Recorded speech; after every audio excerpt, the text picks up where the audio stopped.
Hello everyone, అందరికీ నమస్కారం. Welcome to our channel learn with Sindhu.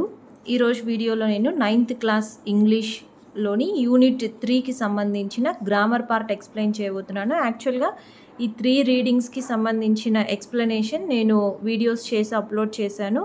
So ఎవరైనా వాటిని వాచ్ చేయకుంటే లింక్స్ డిస్క్రిప్షన్లో ఇస్తాను. యాక్చువల్గా ఇది ఓల్డ్ టెక్స్ట్ బుక్, సో అంతా మెస్సీగా ఉంది. Let's see the grammar.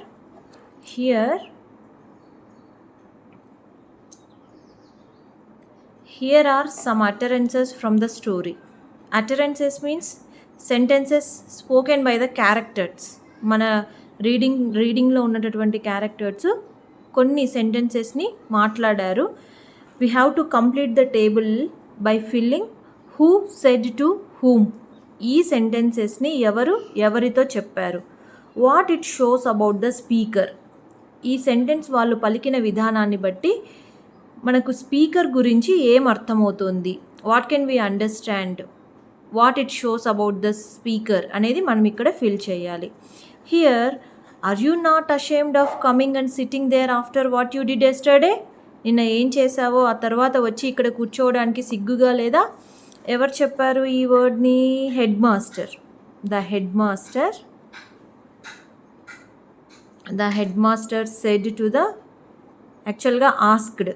The headmaster asked the students. Headmaster స్టూడెంట్స్ని అడిగారు. What it shows about the speaker.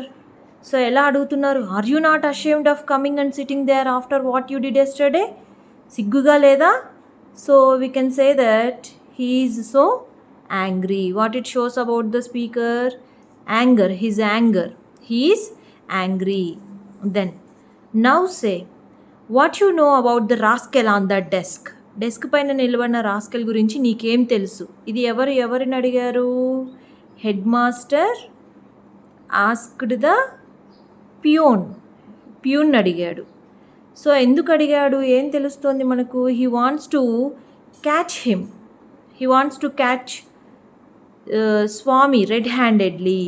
Okay. Didn't I see you break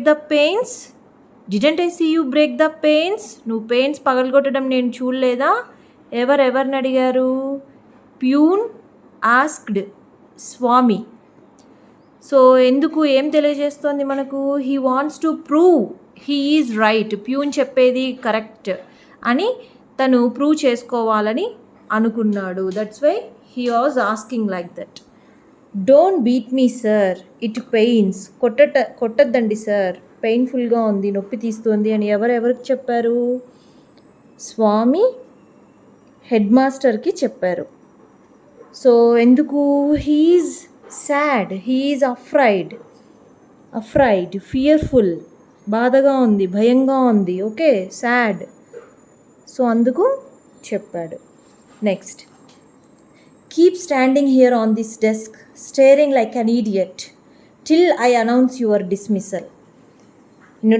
నీ డిస్మిసల్ అనౌన్స్ చేసేంత వరకు ఇక్కడే ఈడియట్ లాగా చూస్తూ డెస్క్ పైన నిలబడుకొని ఎవరికి చెప్పారు? Head master told to Swami. So it shows that he is very angry and he is very strict. Next, I don't care for your dirty school. So ఇది ఎవరికి చెప్పారు? స్వామి మట్టర్డ్, నసుక్కుంటూ గొనుక్కుంటూ వెళ్ళాడు కదా. Swami muttered these words while rushing out. బయటికి పరిగెత్తుకుంటూ, బయటికి వెళ్తున్నప్పుడు నడుచుకుంటూ, నాకు ఈ స్కూల్ వద్దు, ఏమొద్దు అని చెప్పేసి వెళ్తున్నప్పుడు ఈ వర్డ్స్ని చెప్పాడనమాట, ఈ సెంటెన్సెస్ని చెప్పాడు. సో ఎందుకు అలా చెప్పాడంటే ఆ ట్రీట్మెంట్ అనేది, స్టూడెంట్స్ని ఆ రకంగా ట్రీట్ చేయడం అనేది స్వామికి నచ్చలేదు. He was utterly disappointed. That's why he spoke like that. Next, working groups. So give reasons for Swami's decisions to leave the school. So Swami school వదిలిపెట్టి వెళ్ళడానికి కారణాలేంటి, సో ఎందుకు ఆ డెసిషన్ తీసుకున్నాడు అనేది మీరు గ్రూప్గా డిస్కస్ చేసుకొని మీరు మెంబర్స్ ఉంటారు కదా క్లాస్లో, మీరు డిస్కస్ చేసుకొని ఇక్కడ ఆ పాయింట్స్ని రాయాలన్నమాట. ఓకేనా. Next, pick out the words from the story which are synonyms of the following words. Synonyms means meanings. So ఇక్కడ కొన్ని వర్డ్స్ ఇచ్చారు: beat, angry, rascal, humiliation. So మన లెసన్లో నుండి, మన రీడింగ్లో నుండి వీటికి సినోనిమ్స్ని మనము రాయాలన్నమాట. సో బీట్ అంటే ఏంటి? కొట్టడం. సో సినోనిమ్స్ ఏమున్నాయి మన లెసన్లో? హిట్ అని రాయొచ్చు, లేకుంటే థ్రాష్, వ్యాక్ అంటే వీపుకి ఒక్కటి ఇవ్వడం, కట్ట తీసుకొని కొట్టారు కదా, just like that. Next, angry. So యాంగ్రీకి సినోనిమ్స్ ఏమున్నాయి మన లెసన్లో, రీడింగ్లో? రేజ్, ఫ్యూరీ, ఇరిటేషన్,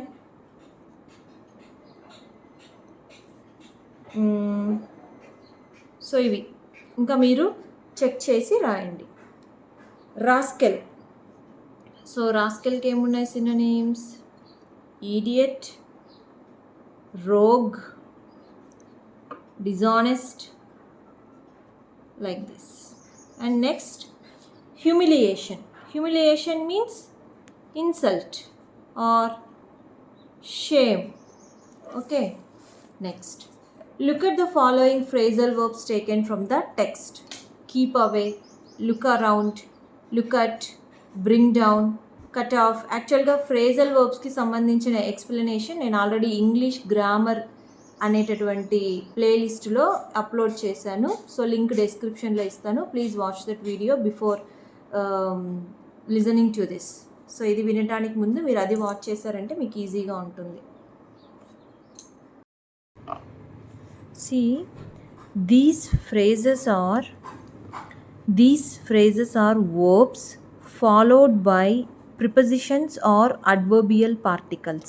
సో ఇవి వచ్చేసి, ఈ ఫ్రేజెస్ వచ్చేసి, these are verbs. Keep, look, bring, cut, these are verbs followed by prepositions or adverbial particles. Adverbial particles అంటే away, down, up. So up, away, down, out, over, these are called as adverbial particles. Off, at, around, these are prepositions. So verbs, these phrases are verbs followed by adverbial particles or prepositions. You may understand that they are phrasal verbs followed by prepositions or adverbial particles or phrasal verbs. We will notice that these phrasal verbs, keep away, bring down, cut off, they can be split అంటే divide చేయగలం. As shown below, కింద చూపించిన విధంగా divide చేయగలం. Keep the files away. So keep away ఏమైంది? Divide చేసాం, split చేసాం. Keep the files away. Bring the patient down, cut it of. These three we can be split. We can split these three phrasal verbs. The other two phrasal verbs cannot be split. So look around, look at, ఈ రెండింటిని మనం split చేయలేమన్నమాట. And now use the following phrasal verbs in your own sentences and decide whether you can split them as shown in the above examples. So వీటిని మనం మన own సెంటెన్సెస్లో use చేయాలి. వీటిని split చేయగలమో లేదో చూడాలి. సో లుకప్ అంటే ఏంటి? To search for information. So lookup means to search for information. So మనం ఎలా రాయొచ్చు? Example, I'm going to look up the address. I'm going to look up the address. That means I'm going to search the address. So we cannot split this. And next, bring out. So next enti? Bring out. Bring out means Publish. Bring out means publish. That means we can say to present to the public. To present to the public. So how can we write the example? They bring out their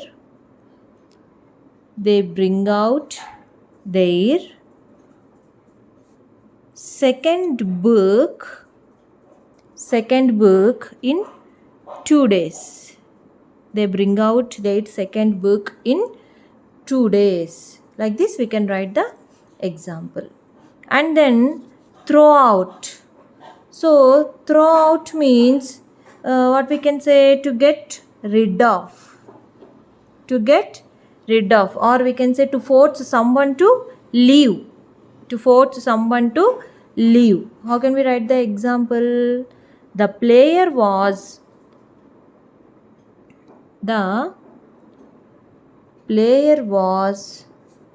thrown out of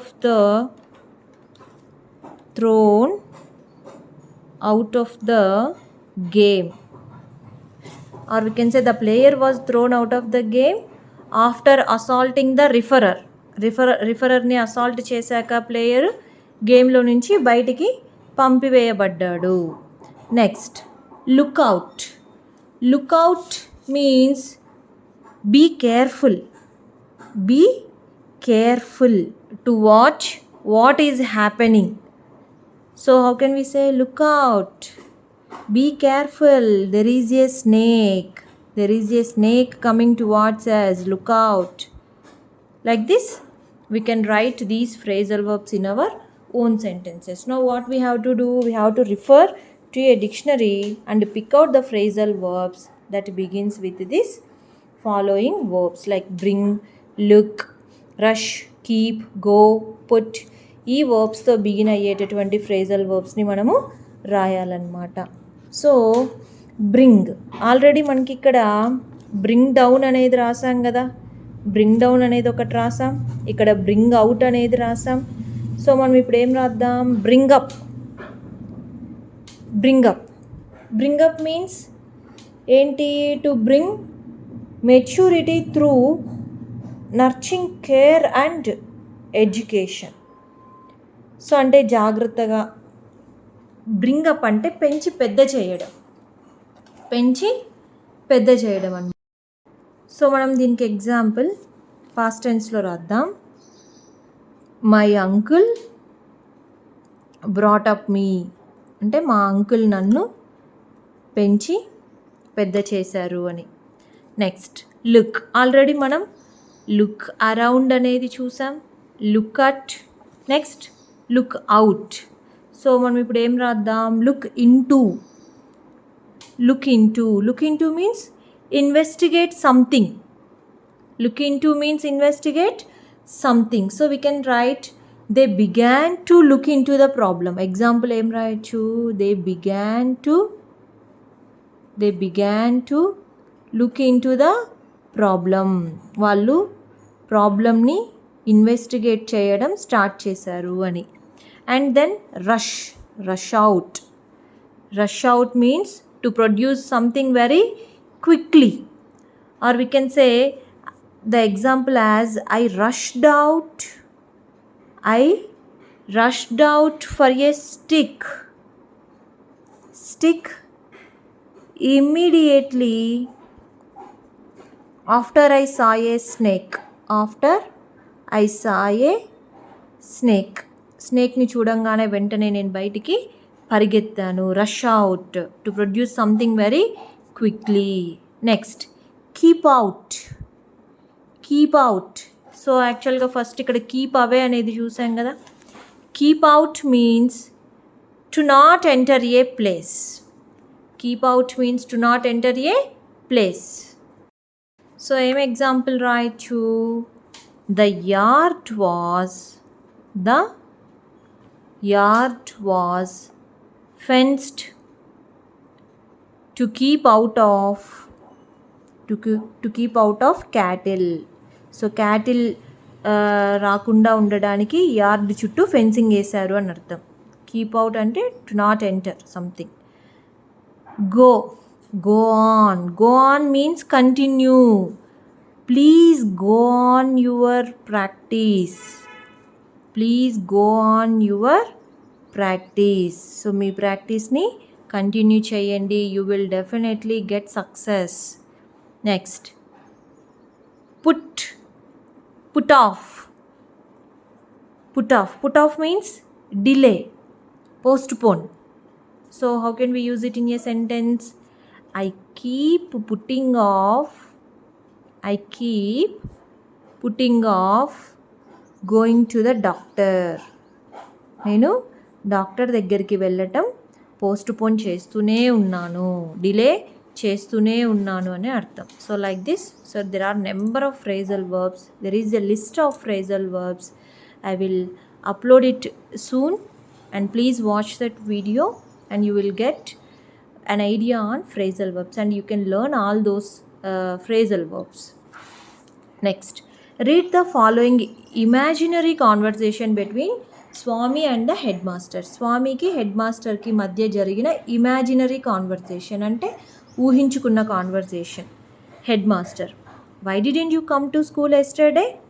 Swamy, sir, my mother was suffering from fever. Headmaster, I don't believe your words. You always say something or the other to escape from school. Headmaster అడుగుతున్నాడు స్వామిని, why didn't you come to school yesterday? నువ్వు ఎందుకు స్కూల్కి రాలేదు? స్వామి చెప్పాడు, sir, my mother was suffering from fever. మా mother ఫీవర్తో బాధపడుతున్నారు. Headmaster, I don't believe your words. నీ వర్డ్స్ని నేను నమ్మను. You always say something or the other. ఎప్పుడు ఏదో ఒకటి చెప్తావు. టు ఎస్కేప్ ఫ్రమ్ స్కూల్ నుండి తప్పించుకోవటానికి. Swami, I'm speaking the truth sir. నేను నిజం చెప్తున్నాను సార్. Headmaster, well, I will come to your house tomorrow and talk to your parents. నేను మీ ఇంటికి వస్తాను, మీ పేరెంట్స్తో టుమారో మాట్లాడతాను అని అన్నాడనమాట. సో మనం ఏం చేయాలి? In the indirect speech. So ఇక్కడ వాళ్ళు ఏమి ఇచ్చారు? యాక్చువల్గా ఇది ఒక కాన్వర్జేషన్ కదా. సో దీనిని ఇండైరెక్ట్ స్పీచ్లో రాస్తే, అంటే వాళ్ళిద్దరూ మాట్లాడుకున్న మాటల్ని మనం వేరొకరికి ఎక్స్ప్లెయిన్ చేయాలనుకుంటే ఎలా ఎక్స్ప్లెయిన్ చేస్తాం? వాళ్ళు ఇలా మాట్లాడారు, వాళ్ళు ఇలా అన్నారు అని. So this is a happened thing. So మనం ఇండైరెక్ట్ స్పీచ్లో ఏం రాయాలంటే పాస్ట్ టెన్స్ని యూజ్ చేయాలి. How can we write? The head master asked Swami why he had not come to school the day before. So ఇక్కడ ఏం చేశారు? Why didn't you come to school yesterday. Head master అడిగారు కదా. సో దానినే మనం ఎలా మార్చారు ఇక్కడ? The head master asked Swami why he had not. So did అనేది past tense, simple past tense ఏమైందంటే హ్యాడ్ నాట్ పాస్ట్ పర్ఫెక్ట్ టెన్స్లోకి మారిపోయింది. Had not come to school the day before. So ఇక్కడ యెస్టర్డే అన్నారు కదా, యెస్టర్డేని మనం రిపోర్టెడ్ స్పీచ్లోకి మారిస్తే ద డే బిఫోర్ అని రాస్తాం. Swami replied respectfully. Swami replied respectfully that his mother had been suffering from fever. His mother had been suffering from fever. ఇతను ఏం చెప్పాడు? My mother was suffering from fever అన్నాడు కదా. వాజ్ అనేది past tense, was suffering past continuous tense. దీన్ని ఎలా దేంట్లోకి మార్చారంటే పాస్ట్ పర్ఫెక్ట్ కంటిన్యూయస్ టెన్స్. దేంట్లోకి మార్చారు? Past perfect continuous tense. Had plus been plus V1 plus ING. Swami replied respectfully that his mother had been suffering from fever. His mother had been suffering from fever. The headmaster retorted that he did not believe his words and added that he always said something or the other to escape from school. ఆ సెంటెన్సెస్ని మనం అలాగే రాస్తాం, just verb forms మాత్రం change చేస్తూ ఉంటాం. అలాగే ఈ కొన్ని వర్డ్స్ని యాడ్ చేస్తూ ఉంటాం అన్నమాట. ఓకేనా? And then he did not believe his words and added that he always said something or the other to escape from school. Then Swami replied respectfully that he was speaking the truth. ఇక్కడ ఏమన్నారు? I am speaking the truth. I అంటే ఎవరు? స్వామి. ఇది present continuous టెన్స్లో ఉంది. ఇక్కడ దేంట్లోకి change చేశారు? Past continuous tense. He was speaking the truth. He was speaking the truth. Then the head master told him that he would go to his house the next day and talk to his parents. ఇక్కడ ఏమన్నారు? I will come to your home అంటే స్వామి వాళ్ళ ఇంటికి వస్తానని head master చెప్పారు కదా. Will కాస్త would అయింది, యువర్ హౌస్ కాస్త his house. His house means Swami's house. The head master told him that he would go to his house. He would go to his house the next day. టుమారోని the next డేగా మార్చారు indirect స్పీచ్లో. ఎస్టర్డేని the day బిఫోర్గా మార్చారు. టుమారోని the next day and talk to his parents. As you can see, while converting the direct speech into indirect speech, the words in the bold are added to express the feelings, emotions, attitudes of the speaker. So ఇక్కడ బోల్డ్లో కొన్ని words రాశారు కదా, థిక్గా కనిపిస్తున్నాయి. Respectfully, retarded, then. These are the words we use to express the feelings. Retarded అంటే కోపంతో, respectfully. So మన ఎమోషన్స్ని, మన యాటిట్యూడ్ని తెలియజేయడానికి ఈ వర్డ్స్ని యూస్ చేశారనమాట. Now read the following imaginary conversation between Swami and his father. ఇందాక మనం స్వామికి హెడ్ మాస్టర్కి కాన్వర్జేషన్ చూసాం కదా. ఇప్పుడు స్వామికి వాళ్ళ ఫాదర్కి కాన్వర్జేషన్. Swami's father: my dear Swami, why are you looking so dull? Why haven't you gone to school today? స్వామిని అడుగుతున్నాడు వాళ్ళ ఫాదర్, ఎందుకు నాన్న డల్గా కనిపిస్తున్నావు, ఎందుకు స్కూల్కి వెళ్ళలేదు ఈరోజు అని. Daddy, I don't like the school. నాకు స్కూల్ నచ్చలేదు. The head master beats me every day. ప్రతిరోజు హెడ్ మాస్టర్ నన్ను కొడతారు. Swami's father: why does your head master beat you every day without a reason? ఎందుకు without any reason, a reason లేకుండా ఎందుకు కొడతారు మీ head master? I'm sure you must be causing a lot of nuisance in school. నువ్వు చాలా nuisance చేస్తూ ఉండింటావు, అందుకే కొడుతూ ఉంటారు అని అన్నాడు. Swami: no dad, the head master beats all my friends in the same way.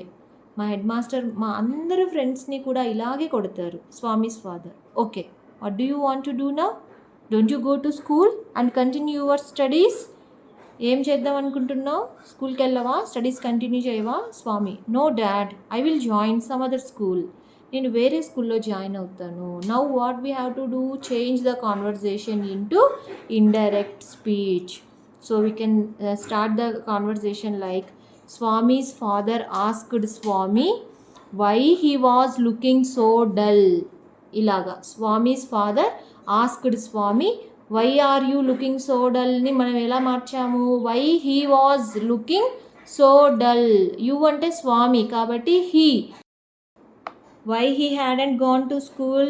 Then we can say Swami replied respectfully that he doesn't like school because the headmaster beats him every day. So ఇలాగా మనం ఒక కాన్వర్జేషన్ని రాయొచ్చు అనమాట. So మీరే రాయండి.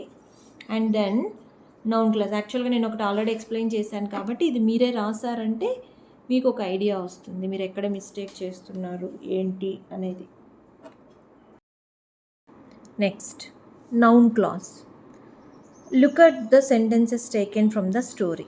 స్టోరీలో నుంచి మనకి సెంటెన్సెస్ ఇచ్చారు చూడండి.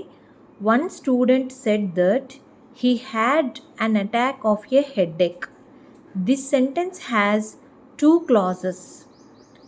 First clause is one student said, ఒక స్టూడెంట్ చెప్పాడు, that he had an attack of a headache.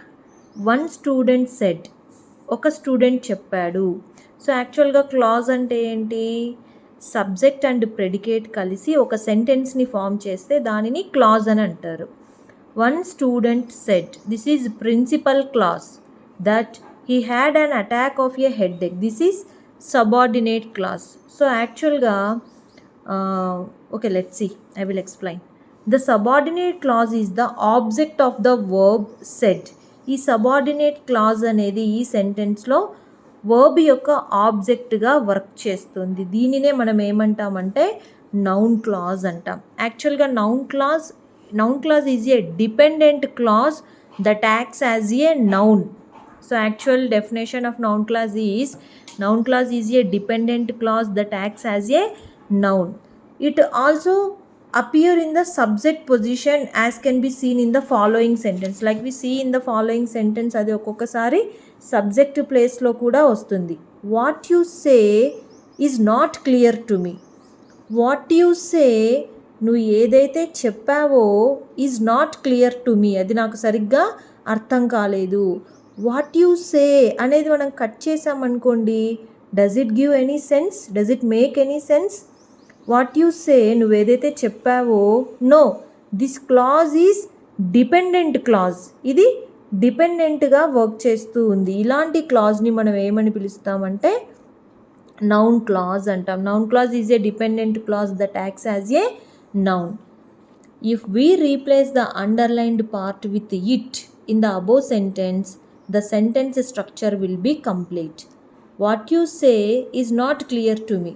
So ఇలా వాట్ యూ సే అన్నామనుకోండి, అది కంప్లీట్ సెన్స్ని ఇవ్వదు మనం ఇక్కడ కట్ చేస్తే. ఈ అండర్లైన్ చేసిన వాట్ యూ సే బదులు మనం ఇట్ అనేటటువంటి వర్డ్ని యాడ్ చేసామనుకోండి, it makes a sense. It is not clear to me, నాకు అర్థం కాలేదు. So we can say noun clause is a dependent clause that acts as a noun. యాక్చువల్గా నేను clauses, defining and non defining relative clauses, వీటిని 10th class English grammar అనే ప్లేలిస్ట్లో upload చేశాను. Please మీరు అక్కడ వాచ్ చేయండి, మీకు ఇంకా ఈజీగా అర్థమవుతుంది. Noun clause means noun clause is a dependent clause that acts as a noun. Sometimes the word that can be left out in spoken English. మనం మాట్లాడేటప్పుడు దట్ అనేటటువంటి కంజంక్షన్ని మనము యూజ్ చేయమన్నమాట. ఒక్కొక్కసారి దాన్ని యూజ్ చేయకుండానే మనం మాట్లాడుతూ ఉంటామన్నమాట. And now he felt that punishment was not enough. He felt that punishment was not enough, ఆ పనిష్మెంట్ సరిపోలేదు. ఇక్కడ దట్ అనేది అడ్జెక్టివ్గా యాక్ట్ చేస్తుందన్నమాట. సో మనము స్పోకెన్ ఇంగ్లీష్లో కంజంక్షన్ని యూజ్ చేయము, ఓకేనా? కంజంక్షన్గా యూజ్ చేయం. Now read the following passage carefully and identify the noun clauses. ఈ ప్యాసేజ్ని చదివి మనం నౌన్ క్లాజెస్ని ఐడెంటిఫై చేయాలి. Replace the underlined words that, so and it with suitable noun clauses. So ఇక్కడ వీళ్ళు ఏం చెప్పారు, the subordinate clause is the object of the verb, it is a noun clause. So మనం ఇందులో ఉన్న సబార్డినేట్ క్లాజెస్ని identify చేసామంటే they are the noun clauses. The head master entered the class furiously and said that he wanted to know the reason for the absence of some students in the class the day before. So ikkada subordinate clause enti, that he wanted to know the reason, ఇది వచ్చేసి noun క్లాజ్గా మనం చెప్పచ్చు. And then one student said that, ఇది సెడ్కి subordinate clause. Said తర్వాత వచ్చేటటువంటి object subordinate క్లాజ్గా మనకి ఇక్కడ యాక్ట్ చేస్తూ ఉంది. That is nothing but noun clause. One student said that he had suffered from A severe headache. The head master said I don't believe that means ఆ అబ్బాయి చెప్పిన రీజన్ని ఈయన నమ్మను అని చెప్తున్నారు. The second said that somebody stopped him from coming to school. The headmaster said, I don't think so. నేను అలా అనుకోవట్లేదు. The third said that he too had suffered from a bad headache. So this is also a noun clause. And then ఏమైంది, on hearing that the headmaster shouted in anger. The fourth said that he had suffered from a terrible toothache. The headmaster said, I don't believe in it. The fifth said, my grandmother died suddenly. The headmaster retorted that he would ascertain it. He said, I will come to your house tomorrow to know the fact. So మనం underline చేసిన words subordinate clauses, those are nothing but noun clauses. ఓకేనా? Next, read the following passage and edit the underlined parts. So underline చేసిన parts wrong ఉన్నాయి, వాటిని మనం edit చేయాలి. Swami went home and says that, says కాదు said that.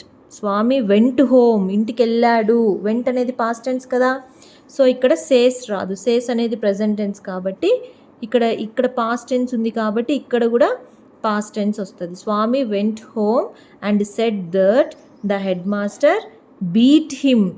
బీట్కి past tense beat. The head master beat him severely. The parents asked, the parents asked that కాదు, the parents asked him. The parents asked him why the headmaster had beaten him. Swami said that the headmaster beats him yesterday. Yesterday కాబట్టి beats అనేది present tense, ఇది రాదు. So the headmaster beat him yesterday బదులు మనం ఏం రాయొచ్చు? the previous day or the day before. Swami said that the headmaster beat him the previous day. Swami's father said కాదు, Swami's father asked, question కదా, ఏమడిగాడు? why the headmaster has beaten him without any cause. So ఇది question కాబట్టి asked. Swami's father asked why the headmaster had, past tense కదా, why the headmaster had beaten him without any cause. Swami replied to his father. Swami replied to his father that the headmaster beats him every day. Every day, ప్రతిరోజు కొడతారు కాబట్టి beats అనేది కరెక్టే. Swami's father told to, Swami కాదు, Swami's father Swami's mother told him to. So ఇదంతటి బదులు మనం ఏం రాయాలంటే Swami's mother told him to attend the classes regularly. Swami's mother told him to attend the classes regularly. Number of passages మనం ప్రాక్టీస్ చేసామంటే ఏది కరెక్ట్ ఏది రాంగ్ ప్యాసేజ్లో అనేది మనకు ఆటోమేటిక్గా తెలిసిపోతుంది అనమాట. నెక్స్ట్ రైటింగ్ పార్ట్ ఉంది. You have to write it on your own. What do you think Swami might have thought after he had left he school left అంటే వదిలేసిన తర్వాత స్వామి ఏం ఆలోచించి ఉంటాడో మీరు ఒకసారి అజ్యూమ్ చేసి మీ ఓన్ సెంటెన్సెస్లో రాయండి. ఓకేనా? So look at the concluding part of the story. He restrained the tears that were threatening to rush out, jumped down and grasping his books, rushed out muttering, I don't care for your dirty school. So ఇలా conclude చేయండి. So ఆ conclude ఏంటంటే స్టోరీలో అబ్బాయి కళ్ళనీళ్ళతో rush out, చూడండి phrasal verbs, rush out, jumped down, rushed out. So ఇలాగనమాట. ఇలా సెంటెన్సెస్లో వచ్చినప్పుడు మీరు టకీమని ఐడెంటిఫై చేయాలి ఏంటి అని. Now imagine what happens to Swami after going away from school. Swami rushed out from the class. His parents asked him what happened at school. His mother looked at the scars on his shoulder. His father wanted him to go to school. Swami did not like to go to school. ఇలా మనమే ఈ hints సహాయంతో ఒక short description అనేది రాయండి. ఓకేనా? ఇది వచ్చేసి ఇది కన్స్ట్రక్షన్ ఆఫ్ ఎ నెరేటివ్, అంటే అక్కడ ఏం జరిగింది అనే దానిని మనం వర్ణిస్తూ రాయాలి. సో స్వామి యొక్క ఎక్స్ప్రెషన్స్ ఇది వేరే రోమన్ అనమాట. స్వామి యొక్క ఫీలింగ్స్ ఏంటి స్కూల్ వదిలేసి వెళ్ళిన తర్వాత అనేది అది వేరే writing part. Next, read the data given in the table and answer the questions that follow. So reasons for drop outs among children aged 5 to 14 years 1997 to 98. So ఇక్కడ ఇచ్చిన డేటా చదివి ఇక్కడ ఇచ్చినటువంటి క్వశ్చన్స్కి మనం ఆన్సర్స్ రాయాలి. సో డేటాలో ఏమి ఇచ్చారంటే డ్రాప్ అవుట్స్ గురించి 1997-98 ఇయర్లో 5 to 14 ఇయర్స్ ఏజ్ గ్రూప్లో ఉన్న పిల్లలు డ్రాప్ అవుట్ అంటే స్కూల్ మానేయటానికి రీజన్స్ ఏంటి? Reasons for drop outs. Rural ఏరియాలో పర్సంటేజ్, అర్బన్ ఏరియాలో పర్సంటేజ్. రూరల్ అంటే గ్రామీణ, అర్బన్ అంటే పట్టణ. సో రూరల్లో టోటల్ ఎంత పర్సంటేజ్, అందులో మేల్ మగవాళ్ళు ఎంతమంది, మగపిల్లలు ఎంతమంది, ఫిమేల్ ఆడపిల్లలు ఎంతమంది, అర్బన్ ఏరియాలో మేల్ ఎంతమంది, ఫిమేల్ ఎంతమంది. Child not being interested in studies. పిల్లలకే స్టడీస్లో ఇంట్రెస్ట్ లేక రూరల్ ఏరియాలో 37.2% డ్రాప్ అవుట్ ఉన్నారు. వాళ్ళలో మేల్ 14.8, ఫిమేల్ 22.4. అర్బన్ ఏరియాలో total 34.7, male 15.5, female 19.2. Parents not being interested in studies. పేరెంట్స్కి ఇంట్రెస్ట్ లేక ఎంతమంది డ్రాప్ అవుట్ అయ్యారు? అనేబుల్ టు కోప్ అంటే స్కూల్కి రాలేక చదువుకోలేక ఎంతమంది డ్రాప్ అవుట్ అయ్యారు? To work for wage or salary. ఎక్కడన్నా పనికి జాయిన్ అయ్యి స్కూల్లో నుంచి డ్రాప్ అవుట్ అయిన వాళ్ళు ఎంతమంది? Participation in another economic activities. So just like earning అనమాట, వేరే డబ్బులు వచ్చేటటువంటి, జీతం వచ్చేటటువంటి పనిలో ఎంతమంది జాయిన్ అయ్యారు? అటెండ్ టు డొమెస్టిక్ డ్యూటీస్ అంటే ఇంట్లో పనుల వల్ల ఎంతమంది డ్రాప్ అవుట్స్ ఉన్నారు? ఇంట్లో పిల్లల్ని చూసుకునేదానికి ఎవరు లేరనో, లేకుంటే తండ్రికి వ్యవసాయంలో హెల్ప్ చేయడానికో, like that. Financial constraints. So ఫైనాన్షియల్గా ప్రాబ్లమ్స్ ఉండడం, అదర్ రీజన్స్. సో సోర్స్ వచ్చేసి ministry of human resource development, MHRD. What is the major reason for drop outs in rural and urban areas? So major percentage మనం గనక చూసినట్లయితే major reason అనేది మనము గమనించవచ్చు. So major percentage వచ్చేసి 37.2, 34.7. ఇది వచ్చేసి major reason for drop outs. ఏంటా reason? Child not being interested in studies. పిల్లలకే స్టడీస్ పట్ల ఇంట్రెస్ట్ లేదు. There may be so many reasons behind that. What percentage of female children are dropped out as their parents not being interested in their children's studies in rural areas? So ఇక్కడ ఏమన్నారు? First parents not being interested in children studies. So ఇక్కడ parents not being interested in studies. ఇంకా ఏమడిగారు? What percentage of female children are dropped out in rural areas. So rural ఏరియాస్లో female children, పేరెంట్స్కి not interested, పేరెంట్స్కి studies పట్ల interest లేక ఎంతమంది drop out ఉన్నారు? 9.2 అనమాట, 9.2%. Which is the less significant reason for drop outs. So ఇందులో ఏదైతే తక్కువ పర్సంటేజ్ ఉంటే అదే లెస్ సిగ్నిఫికెంట్ రీజన్, తక్కువ ప్రాముఖ్యత కలిగినటువంటి కారణం. ఏంటది? లెస్ దేనికి ఉంది? 2.5, 3.6. So to work for wage or salary. ఓకేనా? థర్డ్ క్వశ్చన్కి answer. Next fourth one. Which of the following statements are true with reference to the data given in the above table. So ఏ statement ట్రూనో మనం చూసి tick పెట్టాలి.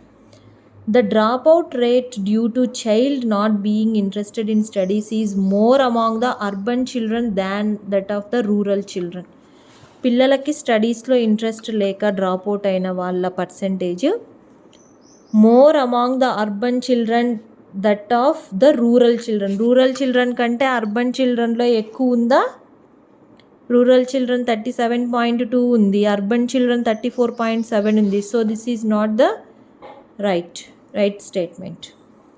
Participation in other economic activities is high among urban female children when compared with rural female children. So participation in other economic activities అనేది rural female children కంటే urban female చిల్డ్రన్లో ఎక్కువగా ఉంది అన్నారు. చూడండి, high among urban female children when compared with rural female children, అంటే rural female children కంటే urban female చిల్డ్రన్లో ఎక్కువ ఉంది అని. సో రూరల్ ఫిమేల్ చిల్డ్రన్లో ఎంత ఉంది? 4.5. అర్బన్ వచ్చేసి ఫిమేల్ కదా, రూరల్ వచ్చేసి 1.6, అర్బన్ వచ్చేసి 2.3. participation in other economic activities is high among the urban female children when compared with rural female children. So ఇది కరెక్ట్ అనమాట, టిక్ పెడతాం. If we create interest in studies among the children the literacy rate will increase in our country. So మనం పిల్లలలో studies పట్ల interest అనేది increase చేస్తే literacy rate, అక్షరాస్యత శాతం మన దేశంలో కూడా పెరుగుతుంది. ఇది కూడా కరెక్టే అన్నమాట.